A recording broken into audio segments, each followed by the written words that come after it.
Hello my dear students, कैसे हैं आप सभी का स्वागत है इस एनसीईआरटी सीरीज में।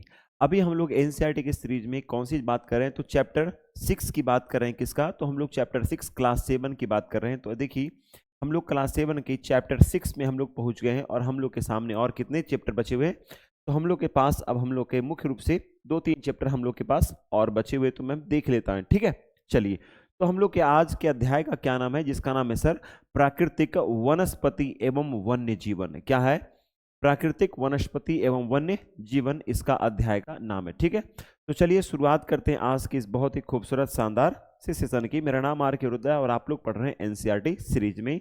चलिए, जितने लोग जुड़े हुए हैं सभी को स्वागत है, और जो लोग अभी नए नए जुड़ रहे हैं चैनल को सब्सक्राइब कर देंगे, वीडियो को लाइक कर देंगे। ठीक है चलिए शुरुआत करते हैं।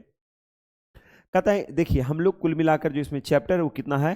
तो कुल मिलाकर इसमें चैप्टर की संख्या है 9, और हम लोग आज पढ़ रहे हैं कितना? तो आज हम लोग 6 चैप्टर पढ़ रहे हैं, 6वां अध्याय पढ़ रहे हैं, और 7, 8, 9 यानी 3 लेक्चर हम लोग और बचा हुआ है। ठीक है, तो चलिए शुरुआत करते हैं।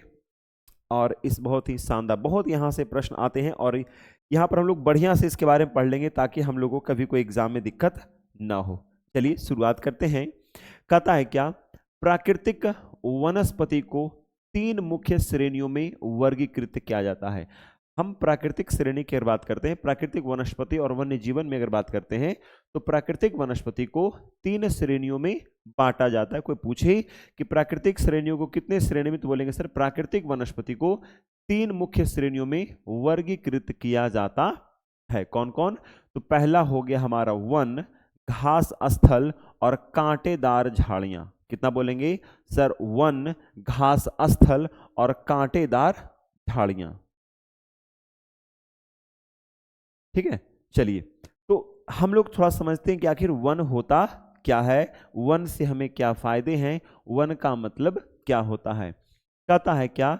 जो वृक्षों के लिए उपयुक्त तापमान एवं परिपूर्ण वर्षा वाले क्षेत्रों में उगते हैं, इन कारकों के आधार पर सघन एवं खुले वन विकसित होते हैं।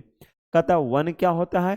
तो कहते हैं कि सर वन जो होता है, जो वृक्षों के लिए उपयुक्त तापमान एवं परिपूर्ण वर्षा वाले क्षेत्रों में उगते हैं, वे क्या कहलाते हैं? तो वन कहलाते हैं। इन कारकों के आधार पर, कौन कौन से कारक हो गए? तो तापमान और परिपूर्ण वर्षा, यहाँ जहाँ पे वर्षा पर्याप्त मात्रा में होती है, तापमान एक निश्चित वहां पर तापमान में वृद्धि होती है, तो इन कारकों के आधार पर सघन एवं खुले वन विकसित होते हैं। वन क्या होता है? जैसे क्या होता है बगीचा, हम लोग उसका निर्माण करते हैं, हम लोग पेड़ अलग अलग साइज से हम लोग पेड़ों का लगाते हैं, और उन पेड़ों को लगाने के पश्चात वहां पर बगीचा का निर्माण होता है। लेकिन वन और जंगल एक ऐसे हैं जहां पर वृक्ष क्या होते हैं, अपने आप वहां पर तापमान और जो वर्षा जब उन्हें प्राप्त होती है, तो वर्षा और तापमान के कारण वो अपने आप उग जाते हैं। वैसे उगे हुए पौधों को हम क्या, वैसे उगे हुए पेड़ वृक्षों को हम क्या कहते हैं? तो वन और जंगल कहते हैं। और ये हमेशा सघन यानी घने होते हैं और खुले आसमान में ओपन होता है, उसका कोई बाउंडेशन नहीं होता, ये वन कहलाता है। ठीक है सर, घास स्थल किसे कहते हैं? क्योंकि एग्जाम में तो आता है, पूछता है ये वन कहाँ है, वो घास स्थल कहाँ है। ठीक है, ठीक है, ये सभी के बारे में पूछता है, तो कहेंगे जो मध्यम वर्षा वाले क्षेत्रों में विकसित होता है, यानी जहां पर बहुत वर्षा होती है वहां पर वन हो पाए जाते हैं, और जो मध्यम मीडियम वर्षा होती है जहां पर, वहां उसे घास स्थल कहते हैं। क्या बोलते हैं सर? उसे घास स्थल कहते हैं। ठीक है, चलिए please continue this series combined with the content of SCERT. Of course ये कंटेंट जो है ना, आपको एससीईआरटी एनसीईआरटी दोनों का सम्मिलित रूप होता है। ठीक है, एससीईआरटी आप देख रहे होंगे क्लास 6 में मैंने पढ़ाया हूं, तो क्लास 6 में वहां पर भी मैं एससीईआरटी में लिया हूं। ठीक है, यहाँ भी एससीईआरटी का होता है, लेकिन वैसे भाग जो एससीईआरटी एनसीईआरटी दोनों में मैच नहीं खाते, मैं उसी को यहाँ पर लाता हूँ। लेकिन जो एनसीईआरटी एससीईआरटी दोनों मैच हो रहा है, तो फिर दोनों का लाने से कोई मतलब तो है नहीं, है ना। हाँ, तो एससीईआरटी का वो पार्ट जो इसमें होना चाहिए, है ना, मैं वो जरूर इसमें डाल दूंगा, और अगर कुछ छूट जाता है तो फिर मैं आपको अलग से उस चैप्टर को मैं एससीईआरटी का पढ़ा दूंगा। ठीक है, तो घबराने वाली बात नहीं, मैं पूरा आपको 6 से 12 तक पढ़ा दूंगा। ठीक है, आगे देखिए, आगे कहता है क्या सर घास स्थल समझ में आ गया। अब यहां से क्वेश्चन क्या करता है, ऑप्शन देगा कि घास स्थल निम्न में से क्या है। घास स्थल के निम्न में से क्या परिस्थितियां होती है? जहां बहुत वर्षा होती है ना, जहां पे बहुत वर्षा होती है कांटेदार वृक्षों में, तो यहीं पर होता है क्या, तो बोलेंगे क्या, मध्यम वर्षा वाले क्षेत्रों में विकसित होती है घास स्थल। कांटेदार झाड़ियां कहां होगी, तो बोलेंगे सर कांटेदार झाड़ एवं झाड़ियां केवल शुष्क क्षेत्रों में पैदा होते हैं। कहां? केवल का मतलब होता है सिर्फ और सिर्फ, ठीक है, ठीक है जी, बिल्कुल, वेरी गुड, आपने ज्योग्राफी कंप्लीट कर लिया है ना, ठीक है, बढ़िया। तो क्या होता है, कांटेदार झाड़ियां क्या होती है, तो बोलेंगे कांटेदार झाड़ और झाड़ियां केवल, ध्यान देना क्या बोला है, केवल शुष्क क्षेत्रों में पैदा होती है। अगर सिर्फ शुष्क क्षेत्र है तो वहां पर कांटेदार ही पौधे पाए जाते हैं, झाड़ और झाड़ियां पाए जाते हैं। आगे यहां पर हम लोग कुछ अन्य बिंदुओं पे चर्चा करते हैं। कहता है वन, आखिर ये वन क्या होते हैं, कितने प्रकार से वन होते हैं, हम उनकी चर्चा करते हैं। कहता है क्या, वन में सबसे पहला वन है उष्ण कटिबंधीय सदाबहार वन। कैसा वन है? उष्ण कटिबंधीय सदाबहार वन। अगर इसको हम थोड़ा सा संधि विच्छेद कर दें, है ना, इसका थोड़ा है ना समास विग्रह कर दो, नहीं तो विच्छेद कर दो। उष्ण कटिबंधीय, उष्ण का मतलब क्या होता है, गर्मी, यानी वैसे क्षेत्र जहां पर गर्मी पाई जाती है और वैसे क्षेत्र में जहां पर सदाबहार वन होते हैं और वो गर्मी वाला क्षेत्र होता है। तो देखिए यहां पर हम लोग इसको पहले पढ़ते हैं, फिर मैं आपको इसको बढ़िया से समझाता हूं, ठीक है। देखिए कहता है इन वनों को उष्ण कटिबंधीय वर्षा वन भी कहते हैं। किसे? अच्छा, कभी आपको दे दे सदाबहार वन, उष्ण कटिबंधीय सदाबहार वन, या फिर हो सकता है इसके जगह पर क्या लिख दे, उष्ण कटिबंधीय वर्षा वन। तो सदाबहार वन बोले या फिर वर्षा वन बोले, दोनों का मतलब सेम है, दोनों का अर्थ सेम है। आप लोग वीडियो को लाइक कर देना अगर अच्छा लग रहा हो तो, ठीक है। चलिए, और शेयर पे भी आप लोग थोड़ा ध्यान देना। ये घने वन होते हैं, घने वन भूमध्य रेखा और उष्ण कटिबंधीय के पास पाए जाते हैं। कहाँ पाए जाते हैं? तो अब आपको जो मैं पढ़ाया हूँ ग्लोब, अगर मैं ग्लोब लाता तो आपको बढ़िया से इसको समझ में चला था, ठीक है। चलो बताते हैं। भूमध्य रेखा आप लोग तो देखे होंगे ना, भूमध्य रेखा, भूमध्य रेखा कहाँ पे पड़ती है, तो 0 डिग्री, है ना। जब हम लोग ग्लोब देखते हैं, क्लास 6 में बहुत बार इसको मैं यूज किया हूँ ग्लोब का, जब ग्लोब आप देखते हैं तो ग्लोब के क्या होता है, चलो मैं ग्लोब बना ही देता हूँ ना, ठीक है। जब आप ग्लोब देखते हैं, मान लो ये ग्लोब है, ठीक है, पृथ्वी है, और यहाँ पे ये क्या है, 0 डिग्री, इसी को बोलते हैं भूमध्य रेखा। तो सूर्य की किरणें यहाँ पर सीधे तौर पर, सूर्य किरणें यहाँ पर एकदम सीधे, सूर्य की किरणें भूमध्य रेखा पर यानी विषुवत रेखा पर सूर्य की किरणें सीधे पड़ती है, जिसके कारण यहाँ पर तापमान अधिक होता है। और तापमान अधिक होगा तो यहाँ पर की जो यहाँ पर जो है तापमान अधिक होगा तो यहाँ पर वर्षा भी सबसे अधिक होती है, ठीक है। इसीलिए इसे क्या कहते हैं, भूमध्य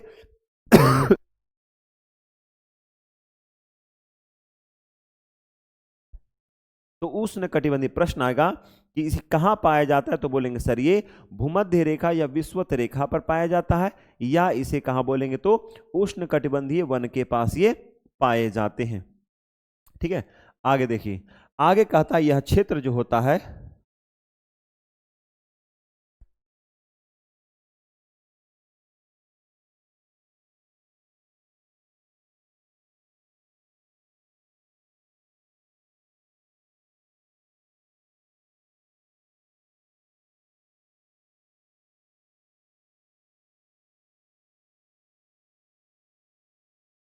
क्लियर है, सबको क्लियर दिख रहा है ना? हाँ जी, क्लियर तो दिख रहा है, ठीक है। कहता है क्या, ये घने वन भूमध्य रेखा और कहाँ भी पाए जाएंगे, तो उष्ण कटिबंधीय वन के पास पाए जाते हैं, ठीक है। क्लियर तो दिख रहा है।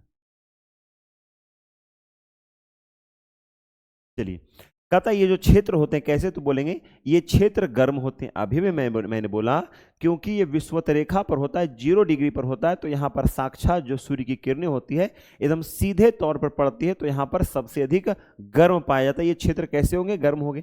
एवं पूरे वर्ष यहाँ अत्यधिक वर्षा होती है। मैंने बोला क्योंकि गर्मी वहां अत्यधिक पड़ती है तो वाष्पन की क्रिया सबसे अधिक वहीं पर होगी। जब वाष्पन की क्रिया सबसे अधिक वहां पर होती है तो वर्षा भी सबसे अधिक वहीं पर होने की संभावना होती है, और होती भी है, एक्चुअल में होती है, ठीक है। तो प्रश्न आएगा विषुवत रेखा पर या विषुवत वृत्त पर सबसे अधिक क्या हो रहा है, तो वहां पर उष्ण कटिबंधीय सदाबहार वन है, या बोलेंगे सर उष्ण कटिबंधीय वर्षा वन है, पहली बात। दूसरी बात, यहां पर बहुत घने वन पाए जाते हैं। तीसरी बात, यहां अत्यधिक तापमान होता है। चौथी बात, यहाँ अत्यधिक वर्षा, पूरे साल वर्षा होती है, हर रोज वर्षा यहाँ पर होता है, डी बदी मतलब रोज कोई ऐसा दिन नहीं जहां यहाँ पर वर्षा नहीं, तो प्रतिदिन यहाँ पर वर्षा होती है। ठीक है, कहता है क्या, चूंकि कहता है चूंकि यहाँ का मौसम कभी शुष्क नहीं होता है, इसीलिए यहाँ के पेड़ों की पत्तियां पूरी तरह नहीं झड़ती है। अगर मौसम शुष्क होंगे तभी तो पेड़ की पत्तियां झड़ेगी, मौसम शुष्क ही नहीं होगा तो मौसम शुष्क नहीं होंगे तो पेड़ की पत्तियां कैसे झड़ेगी, तो नहीं झड़ती है। और यहाँ के जो वृक्ष हैं बहुत लंबे लंबे वृक्ष होते हैं। कारण क्या होता है, हर वृक्ष की इच्छा होती है कि मैं सूर्य को छूं, का तात्पर्य है क्योंकि वो सूर्य के साथ फोटोसिंथेसिस करता है, यानी प्रकाश संश्लेषण की क्रिया करता है। तो जितना अधिक प्रकाश के पास होगा, जितना अधिक सूर्य के पास होगा, तो कारण क्या है, वो चाहता है मैं जाऊं। तो इसके वजह से सभी वृक्षों में झगड़ा होता है, का तात्पर्य मतलब झगड़ा नहीं करते, मतलब एक दूसरे में टक्कर होती है कि कौन तेजी से ऊपर सबसे दिख जाएगा, क्योंकि जो ऊपर जितना रहेगा उसके पास उतना अधिक फोटोसिंथेसिस करेगा, यानी प्रकाश संश्लेषण की क्रिया करेगा, और उसमें उतनी अधिक वृद्धि होती है। ठीक है, याद रखिएगा। तो यहाँ पर पेड़ों की पत्तियां जो होती है झड़ती नहीं है, जिसका कारण क्या है, क्योंकि यहाँ पर हर प्रतिदिन वर्षा होती है, तापमान भी अत्यधिक होता है, तो यहाँ पर मौसम कभी शुष्क नहीं होता है, जिसके कारण पेड़ों की पत्तियां पूरी तरह नहीं झड़ती है। झड़ती है लेकिन पूरी तरह से नहीं। एक होता है पूरा वृक्ष जैसे आएगा, हम लोग गांव की तरफ देखो गर्मी से पहले क्या होता है, पूरे तरह से पत्तियां झड़ जाती है, पेड़ में एक भी पत्ती नजर नहीं आता है, तो ये होता है पूरी तरह से झड़ने का तात्पर्य। आगे कहता है क्या, इसीलिए इन्हें सदाबहार वन कहते हैं। क्या कहते हैं, इसीलिए इसे सदाबहार वन कहते हैं या इसे वर्षा वन कहते हैं। आगे जरा समझेंगे, कहता है क्या, काफी घने वृक्षों की मोटी वितान के कारण दिन के समय में सूर्य का प्रकाश वन के अंदर तक नहीं पहुंच पाता है। आमतौर पर यहाँ दृढ़ काष्ठ यानी दृढ़ यानी मजबूत काष्ठ यानी लकड़ी है ना, दृढ़ काष्ठ वृक्ष जैसे रोजवुड, आबनूस है ना, आबनूस, महोगनी इत्यादि पाए जाते हैं। मैंने बोला यहाँ पर बहुत ही मजबूत और लंबे लंबे वृक्ष पाए जाते हैं। कारण क्या है, क्योंकि यहाँ पर रोज गर्मी भी अत्यधिक हो रहा है, यानी धूप भी अधिक लग रहा है, पानी भी अधिक हो रहा है, तो यहाँ पर जो वृद्धि होता है, वृद्धि व विकास यहाँ पर आपको सबसे अधिक देखने को मिलती है वृक्षों में। और यहाँ पर कुछ वृक्षों का नाम जो अत्यधिक मजबूत पाए जाते हैं कौन कौन से, तो बोलेंगे रोजवुड, आबनूस और महोगनी। क्या क्या नाम है, रोजवुड, आबनूस और महोगनी, ये वृक्ष के नाम है। कहाँ, ये काष्ठ का मतलब होता है लकड़ी, और दृढ़ मतलब मजबूत वृक्ष के उदाहरण है। इसके जब आप इन जंगलों में घुसोगे, जब आप इन सदाबहार वन में जाओगे, तो नीचे आपको घंघोर अंधेरा नजर आता है। कारण क्या, यहाँ पे बड़े घने घने वृक्ष होते हैं, तो ऊपर से प्रकाश की किरणें नीचे नहीं आ पाती है, जिसके कारण छोटे छोटे पौधे तो मतलब उन लोगों का कार्यक्रम खत्म हो जाता है छोटे छोटे पौधों का। ठीक है, तो यहाँ पर आपको सबसे अधिक अंधकार नजर आता है। आइए थोड़ा सा हम लोग इधर चर्चा करते हैं जो एग्जाम के लिए इंपॉर्टेंट है। कहता है ब्राजील की उष्ण कटिबंधीय सदाबहार वन इतने विशाल हैं कि ये पृथ्वी के फेफड़े की तरह प्रतीत होते हैं। प्रश्न आएगा, पृथ्वी के फेफड़े की तरह कौन प्रतीत होता है, तो बोलेंगे कौन, ब्राजील। उष्ण कटिबंधीय सदाबहार वन का एक उदाहरण जो कहता है क्या, ध्यान सुनिएगा कि ब्राजील के उष्ण कटिबंधीय सदाबहार वन किसकी तरह विशाल है, तो बोलेंगे पृथ्वी के फेफड़े की तरह महसूस ये प्रतीत देखने में लगता है। किसका, तो बोलता है सर पृथ्वी के फेफड़े की तरह प्रतीत हो यानी देखने में लगता है। ठीक है, तो प्रश्न आएगा पृथ्वी का फेफड़ा कौन सा उष्ण कटिबंधीय वन है, तो बोलेंगे ब्राजील का उष्ण कटिबंधीय सदाबहार वन है। ठीक है, एक और क्वेश्चन है उसको भी जरा देख लेते हैं। कहता है क्या, एनाकोंडा विश्व का सबसे बड़ा सांप है, उष्ण कटिबंधीय वर्षा वन में पाया जाता है, यानी सदाबहार वन में पाया जाता है। यानी ये इसी सदाबहार वन में क्या पाया जाता है, तो बोलेंगे एनाकोंडा विश्व का, पूरे दुनिया का सबसे बड़ा सांप है, जो आपको कहा, तो बोलेंगे सर उष्ण कटिबंधीय सदाबहार वन में पाया जाता है। लेकिन कहता है क्या, यह मगर जैसे बड़े जानवर को मार और खा सकता है। ये इतना बड़ा है कि मगरमच्छ को भी क्या कर सकता है, मगरमच्छ को भी मारकर खा सकता है। इतना बड़ा ये एनाकोंडा सांप होता है कि मगरमच्छ को भी मारकर खा सकता है। मतलब सोच लो कि मतलब इतना पावर है उस सांप में। सांप तो बस एक मेढक को खाती, उसमें वो बहुत छटपटाती है, और वो सांप इतना बड़ा है कि मगरमच्छ को निगल जाता है खाने का। तब उसके पास दांत तो है नहीं कि चिबाएगा, वो है ना, चबा चबा खाएगा, वो सीधे निगल जाएगा। ठीक है, आइए उष्ण कटिबंधीय पर्णपाती वन की चर्चा करते हैं। ठीक है, चलिए जो मैं लाइन आपको अंडरलाइन करवाता हूँ, ये तो आपको मैं एनसीईआरटी का प्योर, मैं आपको लाइन ही लाइन में पूरा एनसीईआरटी उठा कर लाता हूँ और एससीईआरटी रहता है। उसके अलावा जो मैं आपको अंडरलाइन करवाता हूँ, इसे आप नोट्स के अपने नोट्स में इसे मेंशन किया करिए, ठीक है। तो आपका नोट्स बहुत खूबसूरत और शानदार लगेगा, ठीक है। और अगर आपको इसका पीडीएफ चाहिए तो हमारे एप्लीकेशन जो है, हमारा एप्लीकेशन पर जाकर के उसे नोट्स वाले सेक्शन में जाना, एनसीईआरटी वाले सेक्शन में जाना और वहां पर इसको डाउनलोड कर सकते हैं, ठीक है। चलिए आगे देखते हैं। आगे कहता है क्या, उष्ण कटिबंधीय पर्णपाती वन मानसूनी वन होते हैं। सबसे पहली बात कि उष्ण कटिबंधीय पर्णपाती वन कैसा होते हैं, तो बोलेंगे सर ये वन जो है वो कैसा होता है, तो बोलेंगे सर ये जो वन होता है वो कैसा होता है, मानसूनी होता है, यानी मानसून पर आधारित होता है। कहता है जो क्या कहता है आगे, जो भारत, उत्तरी ऑस्ट्रेलिया एवं एवं मध्य अमेरिका के बड़े हिस्सों में पाया जाता। कहाँ कहाँ, तो बोलेंगे सर भारत में और उत्तरी ऑस्ट्रेलिया में और मध्य अमेरिका के बड़े हिस्सों में पाया जाता है। मानसूनी वन को ही क्या कहते हैं, उष्ण कटिबंधीय पर्णपाती वन कहते हैं। कहाँ कहाँ इसकी पाया जाए, तो बोलेंगे सर भारत में पाया जाता है, उत्तरी ऑस्ट्रेलिया में पाया जाता है और बोलेंगे मध्य अमेरिका में इसका प्रचलन हमें देखने को मिलता है। कहता है आगे, जो चित्र 6.4 में है, यही आपका चित्र 6.4, ये क्या है आपको पर्णपाती वन है, यानी आपको झाड़ियों के आकार में रहते हैं, कटीले रहते हैं थोड़ा सा, है ना। मतलब वहां पर उसकी हाइट उतनी, सदाबहार वन जैसी उसकी पूरी हाइट उतनी नहीं बढ़ती, वो उतना मोटा तगड़ा नहीं होता, उतना मजबूत नहीं होता जितना सदाबहार वन, उसके अपेक्षा में कमजोर होता है, ठीक है, हर मामले में। कहता है इन क्षेत्रों में मौसमी परिवर्तन होते रहते हैं, यानी कौन से क्षेत्र में, तो जहां पर मौसम में परिवर्तन लगातार होते रहता है उन क्षेत्रों में पर्णपाती वन की अधिकता पाई जाती है, पर्णपाती वन देखा जाता है। कहां कहां, तो मैंने बोला भारत, उत्तरी ऑस्ट्रेलिया और मध्य अमेरिका में। ये उष्ण कटिबंधीय पर्णपाती वन जो है ये मानसूनी वन के रूप में भी जाने जाते हैं। आगे देखेंगे, कहता है जल संरक्षित रखने के लिए शुष्क मौसम में यहाँ के वृक्ष जो होते हैं, यहाँ के वृक्ष पत्तियां झाड़ देते हैं। जल संरक्षित करने के लिए देखिए ये पर्णपाती वन क्या करते हैं, जैसे मान लिए कि जल को सुरक्षित रखना है, उसको अपने अंदर बाहर नहीं करना है, तो जो भी फोटोसिंथेसिस किए हैं ना, अब उसकी जड़ से क्या ले रहे हैं, तो जड़ से ले रहे हैं, पानी ले रहे हैं, जल ले रहे हैं, H2O ले रहे हैं। तो जब वो अपने अंदर जल को रखते हैं तो उसे संरक्षित रखने के लिए अपने पत्तियों को गिरा देते हैं, क्योंकि जब पत्तियां गिर जाएगी तो फोटोसिंथेसिस के एरिया और फिर वहां पे प्रकाश जो होता है ना, परावर्तन एक तरह से हो रहा है, तो वो परावर्तित किरणें नहीं हो पाती, परावर्तित नहीं हो पाती, तो वहां उसके कारण उसके अंदर जो पानी की मात्रा है वो पानी, क्योंकि है ही नहीं पत्तियां, तो पत्तियों में ही तो मुख्य रूप से पानी जल्दी वहां पर अवशोषित। अब क्या है ना कि पेड़ बहुत मोटा होता है, उसकी छाल है, छाल के अंदर जाएगा सूर्य की किरणें, तब जाकर उसको सुखाएगा, है ना, तो उसमें बहुत समय लगता है और बहुत कम मात्रा उसमें अवशोषित होता है, इसीलिए, और पत्तियां से मात्रा ज्यादा अवशोषित होती है, इसलिए पत्तियों को झाड़ देते हैं, ठीक है। इसलिए क्या कहते हैं, इसे पर्णपाती वन कहते हैं। इन वनों में पाए जाने वाले दृढ़काष्ठ वृक्षों में कौन कौन से, बोलेंगे कि कौन कौन से वृक्ष यहाँ पाए जाते हैं, बोलेंगे सर साल का वृक्ष है, सागवान है ना, नीम है, शीशम है, ये सब मुख्य वृक्ष है, ठीक है। इन वनों में कौन कौन से वृक्ष मिलने वाले हैं पर्णपाती वनों में, तो बोलेंगे सर पर्णपाती वनों में साल का वृक्ष है, सागवान का है, नीम का है और शीशम का है। ये कौन से वृक्ष के उदाहरण, तो बोलेंगे सर उष्ण कटिबंधीय पर्णपाती वृक्ष के उदाहरण है।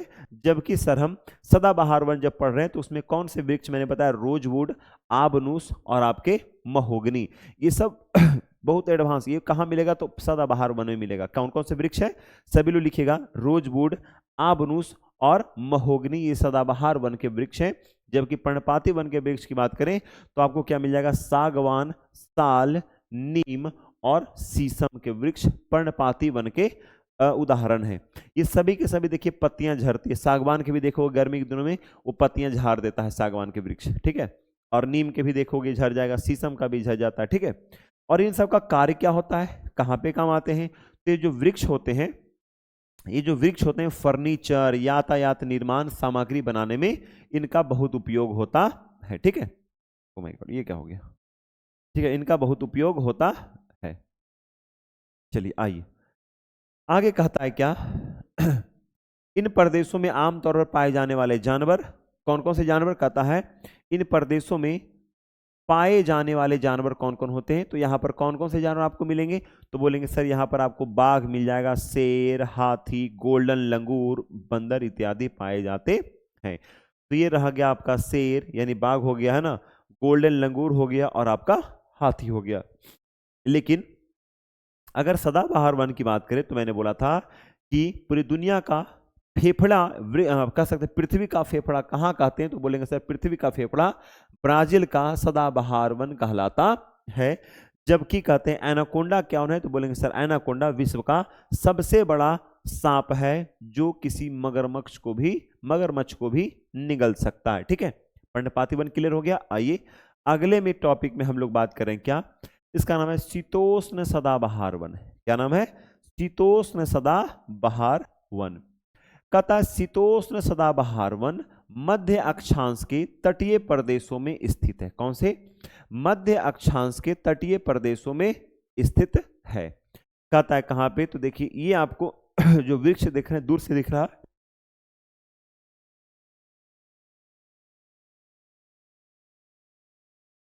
चलिए तो कहा कहते हैं ये सामान्यतः महाद्वीपों के पूर्वी किनारों पर पाए जाते हैं। कहां पर, तो ये प्रायः कहां, जो भी महाद्वीप है उनके पूर्वी किनारों पर ये पाए जाते हैं। जैसे अगर बात करें तो दक्षिण पूर्व अमेरिका में पाया जाता है, दक्षिण चीन, दक्षिण पूर्वी ब्राजील, यहाँ पर ये मुख्य रूप से पाए जाते हैं, जिसका नाम क्या है, शीतोष्ण सदाबहार वन। कहाँ कहाँ पाए जाते हैं, तो बोलेंगे सर इनका आगमन जो होता है दक्षिण पूर्व अमेरिका में पाया जाता है, दक्षिण चीन में पाया जाता है, कहाँ, दक्षिण पूर्व अमेरिका, दक्षिण चीन और दक्षिण पूर्वी ब्राजील में पाया जाता है। ठीक है, आगे कहता है क्या, यहाँ बांज, चीड़ एवं, कहता है सर यहाँ पे क्या, तो यहाँ बांज, चीड़ एवं यूकेलिप्टिस है ना, यूकेलिप्टस, एक लिप्टस का एक पेड़ आता है, जैसे दृढ़ एवं मुलायम दोनों प्रकार के पेड़ पाए जाते हैं। बांज और चीड़ अगर देखोगे तो ये थोड़ी कटीले और थोड़ी मजबूत प्रकार का दृढ़ होते हैं, जबकि लिप्टस देखोगे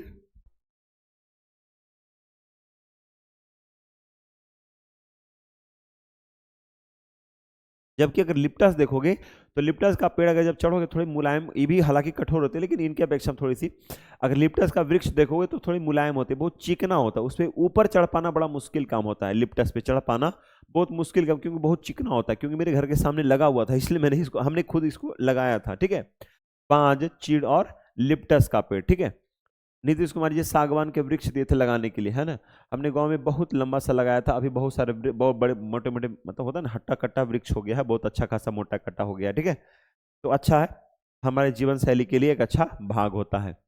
शीतोष्ण पर्णपाती वन क्या होता है, तो बोलेंगे सर ये कहाँ पाया जाता है, तो मैंने बोला ये मध्य अक्षांश में पाया जाता है। कहाँ, शीतोष्ण सदाबहार वन मध्य अक्षांश के तटीय प्रदेशों में पाया, तटीय मतलब किनारे वाले क्षेत्रों में पाया जाता है। ठीक है, और कहता है क्या, ये महाद्वीप के प्रायः पूर्वी किनारों पर स्थित है। कहाँ, महाद्वीप के प्रायः पूर्वी किनारों पर स्थित होता है। और ये कहाँ कहाँ मैंने बोला, तो मैंने बोला सर दक्षिण पूर्व अमेरिका में, दक्षिण चीन में और दक्षिण पूर्वी ब्राजील में पाया जाता है।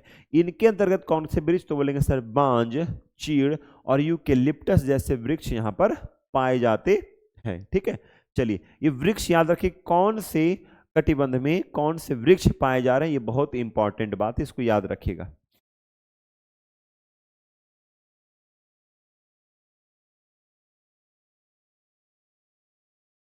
कहता है कि उच्च अक्षांश की ओर बढ़ने पर, यानी जब आप जैसे से ऊपर अक्षांश हो जाते, जैसे मान लीजिए कि 30 डिग्री अक्षांश हुआ, 35, 40, 45, 55, 60 है ना, इतना जब आप उच्च अक्षांश यानी जब हाईएस्ट अक्षांश की जब यानी गोलार्ध की तरफ जाते हैं, तो उच्च अक्षांश की तरफ जब यात्रा करते हैं तो वहां बढ़ने पर, उच्च अक्षांश की ओर बढ़ने पर अधिक शीतोष्ण पर्णपाती वन प्राप्त होते, तो ऐसे होते हैं शीतोष्ण पर्णपाती वन।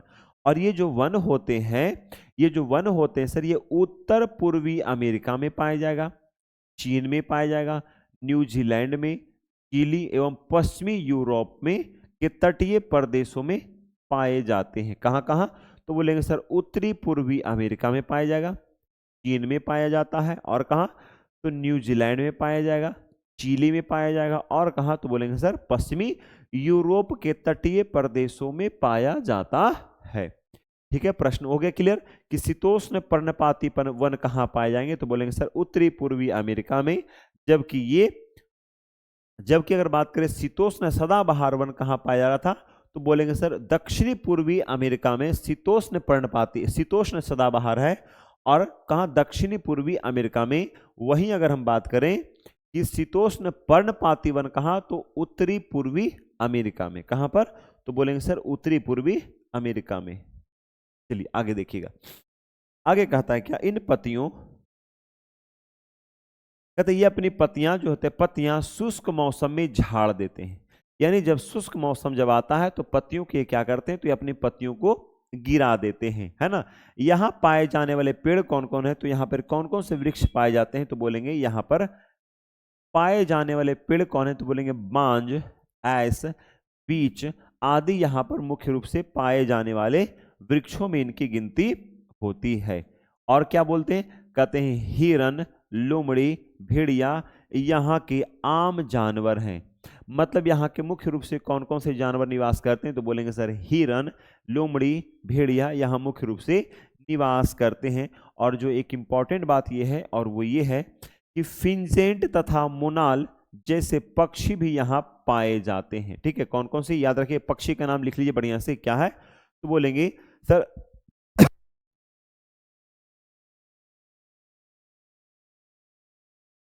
फिंजेंट तथा मोनाल पक्षी यहाँ पाए जाते हैं। कौन कौन है, तो ये देखिए आपका फिंजेंट पक्षी हो गया, है ना, कौन सा, फिंजेंट पक्षी। और ये आपको हो गया मोनाल पक्षी, कौन सा, तो बोलेंगे सर ये फिंजेंट है और ये क्या है आपका, तो मोनाल पक्षी है। ये क्या हो गया आपका सर, फिंजेंट पक्षी, और ये हो गया आपका मोनाल पक्षी यहाँ पर पाए जाते हैं।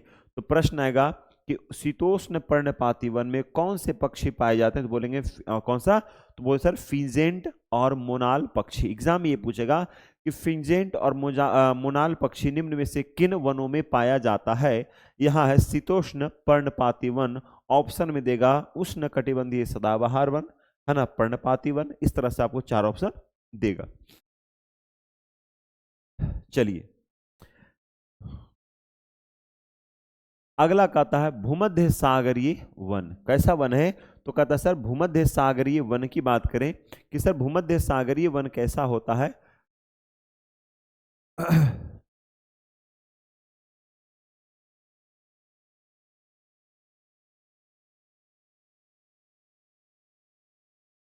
शीतोष्ण सदाबहार एवं पर्णपाती पेड़ों के ढके हुए हैं।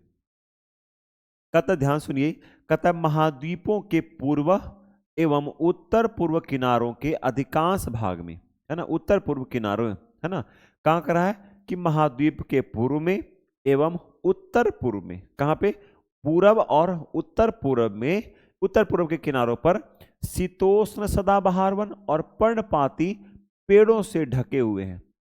जितने भी महाद्वीप हैं वे महाद्वीप पूर्व दिशा में और उत्तर पूर्व दिशा में उनका जो किनारा है वो शीतोष्ण सदाबहार वन और पर्णपाती पेड़ों से ढके हुए हैं। लेकिन कहता है क्या, महाद्वीप के पश्चिमी एवं दक्षिण पश्चिमी किनारे भिन्न हैं। भिन्न का मतलब अलग है। कौन सा किनारा,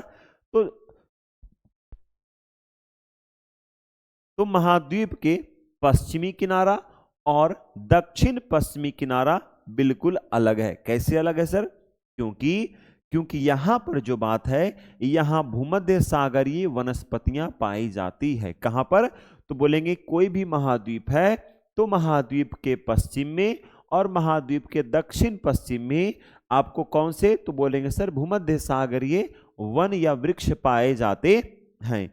ये जो वृक्ष होता है ये अधिकतर, ये कहा कहता है, यह अधिकतर यूरोप, अफ्रीका एवं एशिया के भूमध्य सागर के समीप वाले प्रदेशों में पाया जाता है। भूमध्य सागर के समीप वाले प्रदेशों में पाया जाता है। तो इसे क्या कहते हैं, इसी को कहते हैं भूमध्य सागरीय वनस्पतियां कहते हैं। इसीलिए इसका नाम क्या पड़ा था, तो बोलेंगे इसीलिए इसका यह नाम पड़ा, क्या नाम पड़ा, तो भूमध्य सागरीय वनस्पतियां, क्योंकि यह यूरोप, अफ्रीका और एशिया के अधिकांश, एशिया के भूमध्य सागर के नजदीक वाले क्षेत्रों में यह पाया जाता है। और कहां पर, तो किसी भी महाद्वीप के पश्चिम और दक्षिण पश्चिम में यह वृक्ष पाए जाते हैं, यह पेड़, यह वन पाया जाता है। इसीलिए इसे क्या बोलते हैं? भूमध्य सागरीय वन कहते हैं।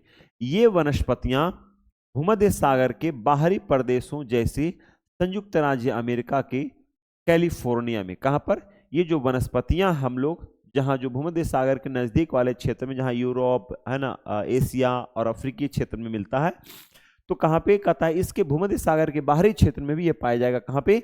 तो कहता है क्या? संयुक्त राज्य यानी यूएसए अमेरिका में कैलिफोर्निया, दक्षिण पश्चिम अफ्रीका, दक्षिण पश्चिमी दक्षिण अमेरिका एवं दक्षिण पश्चिम ऑस्ट्रेलिया में भी पाई जाती है। ये अन्य अन्य जगहों पर भी पाई जाती है। तो कहां कहां बोलेंगे? तो बोलेंगे सर ये अन्य और अन्य जगहों पर भी पाया जाता है। दक्षिण पश्चिम अमेरिका में भी पाया जाता, अफ्रीका में पाया जाता है। और कहां सर? तो बोलेंगे सर दक्षिण पश्चिम दक्षिण अमेरिका में भी। दक्षिण पश्चिम दक्षिण, एक हो गया हमारा उत्तर अमेरिका, एक हो गया दक्षिण अमेरिका, ठीक है। तो कहता है दक्षिण पश्चिम दक्षिण अमेरिका में भी यह पाया जाता है। और कहां से? तो बोलेंगे सर दक्षिणी पश्चिमी ऑस्ट्रेलिया में भी यह पाया जाता है। तो मुख्य रूप से अगर देखा जाए तो ये अफ्रीका, एशिया और अफ्रीका, एशिया और यूरोप में पाया जाता है, भूमध्य सागर के समीप यानी नजदीक वाले क्षेत्र में, प्रदेश में। लेकिन ये भूमध्य सागर के बाहर वाले क्षेत्र में भी पाया जाता है। कहां कहां पर? तो बोलेंगे यूएस यानी अमेरिका, कैलिफोर्निया में पाया जाता है, दक्षिण पश्चिम अफ्रीका में, ध्यान देना दक्षिण और पश्चिम में, फिर लगे हाथ दक्षिण पश्चिम दक्षिण अमेरिका, दक्षिण पश्चिम ऑस्ट्रेलिया यानी भूमध्य प्रदेश के, भूमध्य सागर के प्रदेश के क्षेत्र के जितने बाहर आ रहे हैं सभी के सभी दक्षिण पश्चिम में रहेंगे, ठीक है। दक्षिण पश्चिम अफ्रीका में पाया जाता है, दक्षिण पश्चिम अमेरिका में और दक्षिण पश्चिम ऑस्ट्रेलिया में पाया जाता है, ठीक है। अब इसी चीज को थोड़ा और यहां पर देखते हैं। कहता है भूमध्य सागरीय वृक्ष शुष्क ग्रीष्म ऋतु में स्वयं को ढाल लेते हैं। क्या कहते हैं? जो भूमध्य सागरीय वृक्ष होते हैं वो शुष्क ग्रीष्म ऋतु में स्वयं को ढाल लेते हैं। कहां पर ढाल लेते हैं? तो स्वयं को शुष्क, है ना, स्वयं को ढाल लेते हैं। कहां पर? तो कहते हैं भूमध्य सागरीय वृक्ष जो होते हैं वो शुष्क ग्रीष्म ऋतु में स्वयं को ढाल लेते हैं। इनकी मोटी छाल जो होती है, मोटी छाल एवं पत्तियां वाष्पोत्सर्जन को रोकती है। जो इनकी मोटी मोटी छालें होती है ना, वो क्या करती है? वाष्पोत्सर्जन, वाष्प होने से रोकती है। वृक्षों में जो मोटी मोटी छालें होती है उसमें जो पत्तियां होती है वो क्या करती है? वाष्पन विधि होने से रोकती है।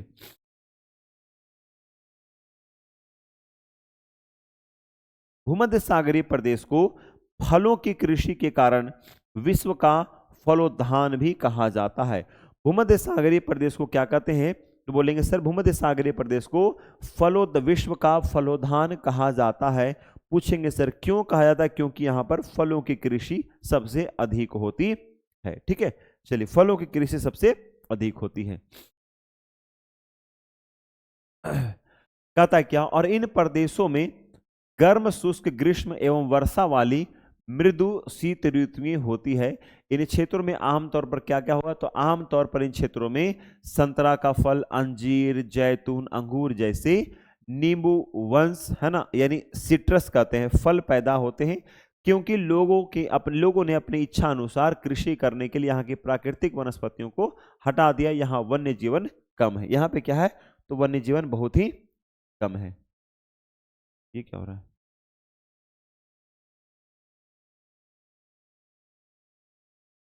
अगला है शंकुधारी वन पे। किस पे चर्चा कर रहे हैं सर? शंकुधारी one. Just a second, buffer लगता कर रहा है क्या क्लास?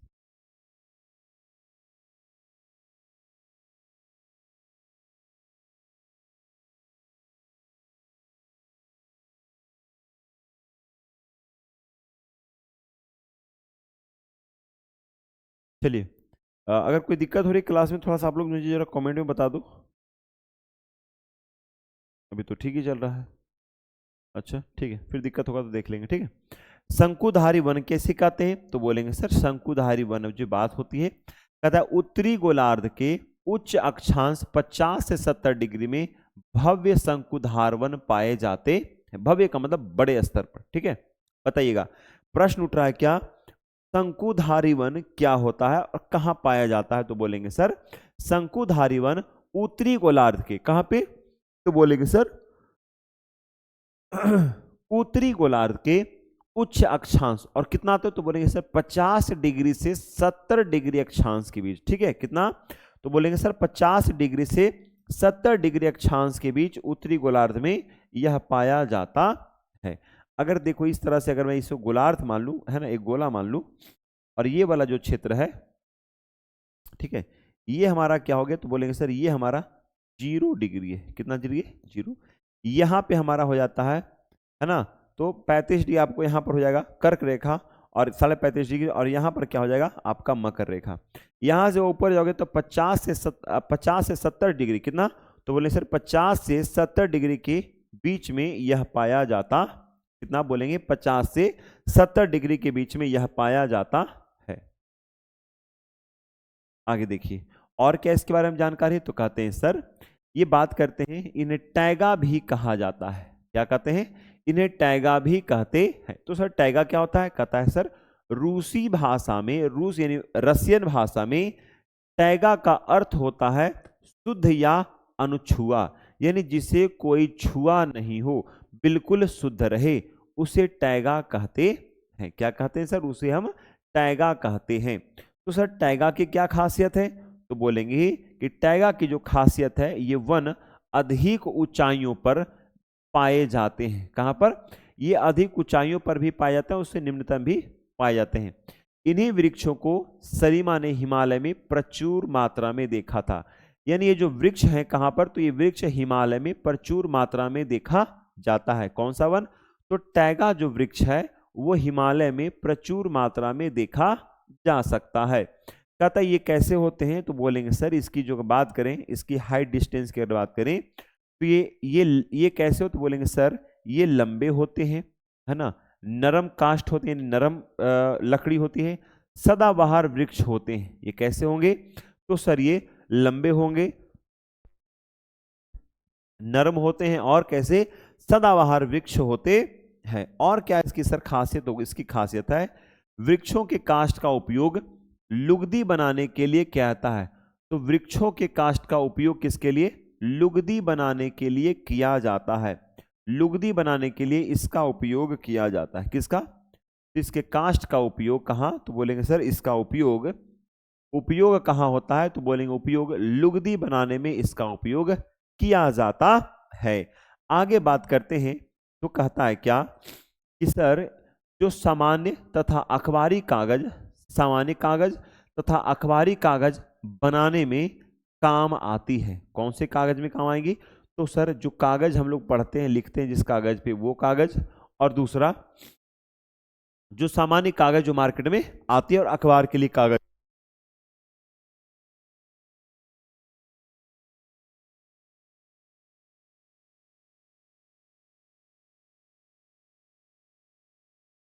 चलिए तो कहां पर काम आती है? तो बोलेंगे सर अखबारी कागज और सामान्य कागज को बनाने में ये लुगदी क्या होता है? काम आता है। कौन सा? तो बोलेंगे टैगा काम आता है। लेकिन कहता है सर एक बात बताओ, आप एक बात बताओ, नरम काष्ठ का उपयोग माचिस एवं पैकिंग के लिए, बक्से बनाने के लिए भी किया जाता है। किसके लिए? ये प्रश्न बहुत इंपॉर्टेंट, इसको ध्यान से सुना, ठीक है। कहते हैं कि टैगा जो वृक्ष है, टैगा जो शंकुधारी वन पाया जाता है, जहां पे टैगा पाया जाता है, ये वन अत्यधिक ऊंचाइयों पर भी, बहुत ऊपर, बहुत ऊंचाइयों पर पाया जाता है, ठीक है। उसके अलावा वृक्ष को हिमालय में प्रचुर मात्रा में देखा जा सकता है। ये लंबे होते हैं, नरम होते हैं, और सदाबहार वृक्ष होते हैं, ठीक है। इनका उपयोग लुगदी बनाने में किया जाता है। इनका उपयोग सामान्य और अखबारी कागज बनाने के लिए भी किया जाता है। ये नरम काष्ठ का उपयोग, इसके नरम काष्ठ का उपयोग माचिस एवं पैकिंग के लिए, बक्से बनाने के लिए किया जाता है। और इसमें इंपॉर्टेंट बात क्या है कि सर चीड़, देवदार आदि इन वनों के मुख्य पेड़ हैं। कौन से? हिमालय में मुख्य रूप से चीड़ के पेड़, देवदार के वृक्ष यहां पर मुख्य रूप से पाया जाता है। कहता है सामान्यतः रजत लोमड़ी, मिंक, ध्रुवीय भालू जैसे जानवर यहां पाए जाते हैं। कौन कौन से? तो बोलेंगे सर मिंक, ध्रुवीय भालू और जानवर यहाँ पर मुख्य रूप से पाए जाते हैं। तो आइए थोड़ा सा हम लोग, भालू कहाँ गया, अरे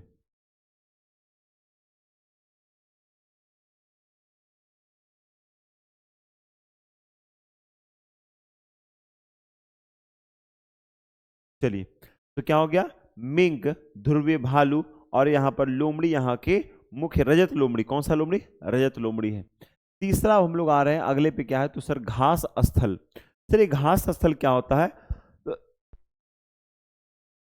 इस लाइन को जरा ध्यान से, ये वाला आपको ध्यान से पढ़ना है, घास स्थल। हम लोग पहले इसको पढ़ लेते हैं, फिर यहाँ पर पढ़ेंगे। ये बहुत इंपॉर्टेंट, यहाँ से एग्जाम में प्रश्न आता है, कोई भी एग्जाम उठा लो, यहाँ से एक प्रश्न आएगा, ये गारंटी है, ठीक है। और खास कर टीचर वाला, दरोगा और सचिवालय के एग्जाम में ये प्रश्न और आता है, उसको ध्यान से देखना, ठीक है। पढ़ाएंगे, पहले इसको पढ़ लो, फिर यहाँ पे समझ में आएगा। उष्ण कटिबंधीय घास स्थल कौन सा है, तो सर उष्ण कटिबंधीय घास स्थल क्या होता है, तो कहता है ये वन जो है भूमध्य रेखा के किसी तरफ उग जाते हैं। भूमध्य रेखा के किसी भी तरफ, चाहे उत्तर में चाहे दक्षिण में, ये किसी तरफ उग जाते हैं। और भूमध्य रेखा के दोनों ओर से उष्ण कटिबंध क्षेत्रों तक फैले हैं, यानी उत्तर से उष्ण भूमध्य रेखा तक और दक्षिण से भी भूमध्य रेखा तक, दोनों जो कहा वहां से लेकर भूमध्य रेखा तक फैले हुए हैं, फैले हुए हैं। कहता है यहां पे अगर बात करें तो कहता है यहां वनस्पति निम्न से मध्य वर्षा वाले क्षेत्रों में पाया जाता है। कैसे, तो निम्न से मध्य वर्षा वाले क्षेत्रों में पैदा होती है। ये वन कहाँ पैदा होते हैं, तो बोलेंगे सर छोटे से, मतलब बहुत कम वर्षा होगी तब भी ये जी जाएंगे, अत्यधिक वर्षा होगी तब भी ये जी जाएंगे, है ना, यहाँ पर कोई दिक्कत इसको नहीं है। कहता है यह घास काफी ऊंची, लगभग 3 से 4 मीटर की ऊंचाई तक बढ़ सकती है। बहुत बड़ी बड़ी घासें होती है और इसका एग्जाम में बहुत महत्व होता है, याद रखना। ये घास कितना, तो बोलेंगे सर 3 से 4 मीटर की ऊंचाई तक इन घासों की लंबाई हो जाती है। अफ्रीका का, ध्यान देना, अफ्रीका का सवाना घास स्थल इसी प्रकार का उदाहरण है। किसका, अफ्रीका का सवाना, अफ्रीका का सवाना है ना, पूर्वी अफ्रीका, ठीक है। तो अफ्रीका का सवाना घास स्थल इसी प्रकार का उदाहरण, जो कितना 3 से 4 मीटर ऊंचाई तक इसकी हाइट हो जाती है। आगे कहता है क्या, आगे कहता है क्या, इस प्रकार का है सामान्य रूप से उष्ण कटिबंधीय घास स्थल में, कहता है उष्ण कटिबंधीय घास स्थल में हाथी, जेबरा, जिराफ, हिरन, तेंदुआ इत्यादि जानवर पाए जाते हैं। सामान्यतः जो है यहाँ पर कौन से जानवर, क्योंकि ये उष्ण कटिबंध में, तो बोलेंगे यहाँ पर हाथी, जेबरा, जिराफ, हिरन, तेंदुआ इत्यादि जानवर पाए जाते हैं। वहीं अगर बात करें कि सर शीतोष्ण घास स्थल क्या होता है, तो बोलेंगे सर शीतोष्ण घास स्थल की जहां तक बात है तो कहता है ये मध्य अक्षांशीय क्षेत्रों और महाद्वीप के भीतरी भागों में पाया जाने वाला है। तो कैसा, शीतोष्ण घास स्थल, कैसा, तो सर शीतोष्ण घास स्थल कैसा है, तो बोलेंगे मध्य अक्षांश के क्षेत्रों में, मध्य अक्षांश के क्षेत्रों में और महाद्वीप के भीतरी भागों में ये पाए जाते हैं। ये जो यहाँ की जो घास की मैदान है, तो कहता है सर यहाँ की घास की जो मैदान है आमतौर पर छोटी एवं पौष्टिक होती। कहाँ की, तो शीतोष्ण की घास जो है आमतौर पर छोटी और पौष्टिक होती है। किसकी घास, तो बोलेंगे सर शीतोष्ण घास स्थल कैसा, तो बहुत छोटी होगी। जबकि अगर बात करें उष्ण कटिबंधीय घास स्थल की अगर बात करते हो तो ये लंबे लंबे हो गए, 3 से 4 मीटर की लंबी लंबी घासें यहाँ पर होती है, ठीक है। इन प्रदेशों की एक खासियत क्या है, इन प्रदेशों की खासियत यह है कि इन प्रदेशों में सामान्यतः जंगली भैंस मिल जाएगा, बाइसन, एंटीलोप इत्यादि पाए जाते हैं। किस प्रदेश में बोलेंगे, तो सर शीतोष्ण घास स्थल में आपको जंगली भैंस मिल जाएगा, बाइसन मिल जाएगा और एंटीलोप वगैरह अन्य इत्यादि इंपॉर्टेंट जानवर मिल जाते हैं। अगले हम लोग चलते हैं, इसका नाम है कंटीली झाड़ियां। क्या नाम है सर, कंटीली झाड़ियां। तो सर कंटीली झाड़ियां किसे कहते हैं, तो कंटीली झाड़ियां क्या होता है, कहता है शुष्क रेगिस्तान जैसे प्रदेशों में पाई जाती है। कहां पर पाई जाती है, तो बोलेंगे सर शुष्क रेगिस्तान जैसे प्रदेशों में यह पाई जाती है। और अगर बात करें तो उष्ण कटिबंधीय रेगिस्तान महाद्वीपों के पश्चिमी किनारे पर पाए जाते हैं। कहाँ पर? तो बोलेंगे सर उष्ण कटिबंधीय रेगिस्तान में और महाद्वीप के पश्चिमी किनारे पर पाया जाता है। और इसके मुख्य तौर पे जो अगर देख लिया जाए तो क्या होगा, ये तीव्र गर्मी एवं बहुत कम वर्षा के कारण यहाँ वनस्पतियों की कमी रहती है। यहाँ पे कटीला क्यों होता है? क्योंकि यहाँ पर गर्मी अत्यधिक पड़ती है और वर्षा एकदम नहीं के बराबर होती है, जिसके कारण यहाँ की वनस्पतियाँ कटीली लगती है और ये अपने आप को सुरक्षित रखती है। ठीक है, याद रखिएगा। यहाँ पर कुछ इंपॉर्टेंट घास के मैदान है, उसको याद रखिए, घास स्थल है, याद रखिएगा। जो पूछता है उष्ण कटिबंधीय घास स्थल, ठीक है, तो कौन कौन है? और यहाँ पर है शीतोष्ण कटिबंधीय घास स्थल। दो यहाँ पर घास स्थल है और एग्जाम में इन दोनों से प्रश्न आते हैं, याद रखिएगा। ठीक है, देखिएगा, कहता है पूर्वी अफ्रीका का सवाना, ब्राजील का कंपोस्ट, वेनेजुएला का लानोस। ठीक है, इनका नाम ध्यान से सुन लीजिए। पूर्वी अफ्रीका का सवाना घास का मैदान है, ब्राजील कंपोस्ट घास का मैदान है, वेनेजुएला लानोस है, अर्जेंटीना अर्जेंटीना का पैम्पास, उत्तरी अमेरिका का प्रेयरी, दक्षिण अफ्रीका का विल्ड, मध्य एशिया का स्टेपी और ऑस्ट्रेलिया का डॉन। ये शिक्षक भर्ती एग्जाम में यहीं से प्रश्न आया था, घास के मैदान से। ठीक है, यहीं से प्रश्न आया था। जो एनसीईआरटी और एसएससीईआरटी जो आपकी स्टेट बुक की की जो किताबें होती है और जो नेशनल की किताबें होती है सेंट्रल की, इन दोनों किताबों का मिक्स स्वरूप आपको एग्जाम में देखने को मिलता है। ठीक है, आइए आगे बात करते हैं। कहता यदि आप ध्रुवीय प्रदेश में जाएंगे तो वह स्थान आपको अत्यधिक ठंडा मिलेगा। यहाँ बहुत सीमित प्राकृतिक वनस्पतियां मिलती है। कहाँ पर? तो सीमित प्राकृतिक वनस्पतियां कहाँ प्राप्त होती है? तो ध्रुवीय प्रदेश में। ध्रुवीय प्रदेश में बहुत ही सीमित क्या प्राप्त होता है? तो सर बहुत ही सीमित हमें प्राकृतिक वनस्पति प्राप्त होते हैं। यहाँ केवल काई, लाइकेन और छोटी झाड़ियां पाई जाती है। कौन कौन से बोलेंगे सर? यहाँ केवल लाई यानी काई होता है, काई, लाइकेन और छोटी झाड़ियां पाई जाती है। कहते हैं ये अल्पकालिक ग्रीष्म ऋतु के दौरान विकसित होती है। किसके दौरान? तो कहते हैं ध्रुवीय प्रदेश जो अल्पकालीन ग्रीष्म ऋतु के दौरान ये विकसित, मतलब थोड़ा सा कुछ समय के लिए ग्रीष्म ऋतु आता है, तब यहाँ पर क्या हो जाता है? तब यहाँ पर ध्रुवीय प्रदेश का निर्माण होता है। कहते यहाँ की इसे टुंड्रा प्रकार की वनस्पति कहा जाता है। क्या बोलेंगे? तो सर इसे टुंड्रा प्रकार की वनस्पति कहा जाता है। किसे बोलेंगे टुंड्रा? तो बोलेंगे वैसे वनस्पति का विकास जो अल्पकालीन ग्रीष्म ऋतु के दौरान होता है, उसे क्या कहते हैं? उसे क्या कहते हैं? तो उसे ध्रुवीय प्रदेश को क्या कहेंगे? टुंड्रा कहते हैं। क्या बोलेंगे सर? उसे टुंड्रा कहते हैं। ये वनस्पतियां यूरोप में मिलेगी, एशिया में और उत्तरी अमेरिका के ध्रुवीय प्रदेशों में पाई जाती है। कहां कहां? तो बोलेंगे सर अमेरिका। कहां? तो बोलेंगे सर यूरोप, एशिया और उत्तरी अमेरिका में ये मुख्य रूप से पाए जाते हैं। यहाँ के जानवरों के शरीर पर मोटा फर और मोटी चमड़ी होती है। ठीक है, जानवरों के शरीर पर क्या होता है? मोटा मोटा, देखो मोटी मोटी फर होते हैं और मोटी मोटी इनकी चमड़ियां होती है। कारण क्या है मोटी चमड़ी होने का? क्योंकि ठंड जब अधिक होती है तो यहाँ की जलवायु अत्यधिक ठंड है। यहाँ की जलवायु कैसी है? बोलेंगे उन्हें ठंडी जलवायु में सुरक्षित रखते हैं। कौन? तो बोलेंगे सर ठंडी जलवायु। यहाँ पर जलवायु कैसे है? तो बोलेंगे सर यहाँ की जलवायु कैसी है? तो यहाँ की जलवायु बिल्कुल ठंडी है, जिसके कारण यहाँ की इनकी फर जो होता है और मोटी चमड़ी जो है इनको ठंड लगने से रोकता है ना। जब मोटी चमड़ी तो बहुत देर से इनको एहसास होता होगा। ठीक है, पाए जाने वाले कुछ जानवर हैं जिनका नाम क्या है? तो इनका नाम है सील, वालरस और कस्तूरी बैल, ध्रुवीय उल्लू, ध्रुवीय भालू, बर्फीली लोमड़ी यहाँ के मुख्य पशु पक्षी और जानवर हैं। कौन कौन है? तो बोलेंगे सर सील, वालरस, कस्तूरी बैल, ध्रुवीय उल्लू, ध्रुवीय भालू और बर्फीली लोमड़ी। ये मुख्य रूप से जो मैंने लिया 6-7 नाम है, ये मुख्य रूप से क्या है? तो यहाँ पर टुंड्रा में विकसित होने वाले ये जीव जंतु हैं यानी जानवर हैं।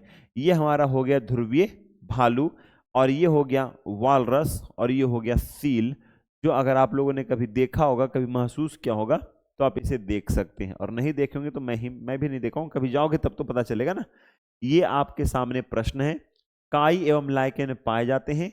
रेगिस्तान में, उष्ण कटिबंधीय सदाबहार में और टुंड्रा वनस्पति में। अभी भी जस्ट हमने पढ़ा है, तो क्या बोलेंगे सर, टुंड्रा वनस्पति में काई एवं लाइकेन पाई जाती है। ठीक है, मिल जाएगा इसका उत्तर, आप लोग दे दोगे। कांटेदार झाड़ियां मिलती है तो गर्म एवं आर्द्र उष्ण कटिबंधीय जलवायु में, गर्म एवं शुष्क रेगिस्तान जलवायु में, ठंडी ध्रुवीय जलवायु में। तो अगर कांटेदार झाड़ियां, तो देखो मैंने अभी जस्ट पढ़ाया था कांटेदार झाड़ियां, कटीली झाड़ियां शुष्क रेगिस्तान में पाए जाते हैं। कहाँ पे, तो सर रेगिस्तान में पाए जाते हैं। तो आप यहां से इसको देख करके इसका उत्तर आप दे सकते हैं। ठीक है, कोई दिक्कत, तो आंसर क्या हो जाएगा सर, यहाँ पर इसका आंसर बी होगा। इसी तरह से देखिए और इस प्रश्न का उत्तर दिए। उष्ण कटिबंधीय सदाबहार वन का एक सामान्य जानवर है। ठीक है, तो उष्ण कटिबंधीय सदाबहार वन, ठीक है, उष्ण कटिबंधीय सदाबहार वन का एक सामान्य जानवर है, बंदर है, जिराफ है और ऊंट है। ठीक है, उष्ण कटिबंधीय सदाबहार वन। फिर अगला क्या है, शंकुधारी वन का एक महत्वपूर्ण वृक्ष है, यानी शंकुधारी वृक्ष कैसा, एकदम शंकु जैसा रहेगा। ठीक है, तो आपको ये हो जाएगा। स्टेपी घास का मैदान पाया जाता है, तो स्टेपी कहाँ बोलेंगे, तो दक्षिण अफ्रीका है और मध्य एशिया है और ऑस्ट्रेलिया है। तो स्टेपी घास का मैदान मैंने यहाँ पर पढ़ाया था, तो आप इसको याद कर लीजिए बढ़िया से। और स्टेपी घास का मैदान मध्य एशिया में पड़ता है। पैम्पास एग्जाम में बहुत बार पूछा, प्रेयरी दक्षिण अमेरिका में पड़ता है। ये एग्जाम में बहुत बार रिपीटेड क्वेश्चन है, इसको ध्यान से पढ़ लीजिए। ठीक है, चलिए, तो इस प्रश्न को आप लोग क्या करिएगा, इस प्रश्न को आप लोग कॉमेंट में इसका उत्तर आप लोग को देना है। कहाँ पर, तो लिखेंगे sir reply answer in comment. ठीक है, इन सभी का प्रश्न का उत्तर क्या करना, आप सभी को कमेंट में सबका उत्तर देना। ठीक है, आंसर कहां देना है, तो बोलेंगे सर आंसर कमेंट में देना है।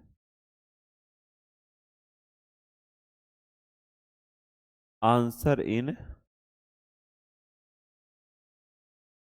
Comment box.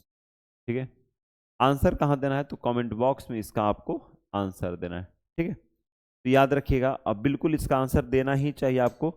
और ये भी हो गया, और ये भी आपको इसका भी आंसर है ना, इसका भी क्या करिए, तो कमेंट में इसका आंसर दीजिए। जो भी ऑब्जेक्टिव में पूछता हूं उन सबका जो है आंसर आप कमेंट में दे दिया करें।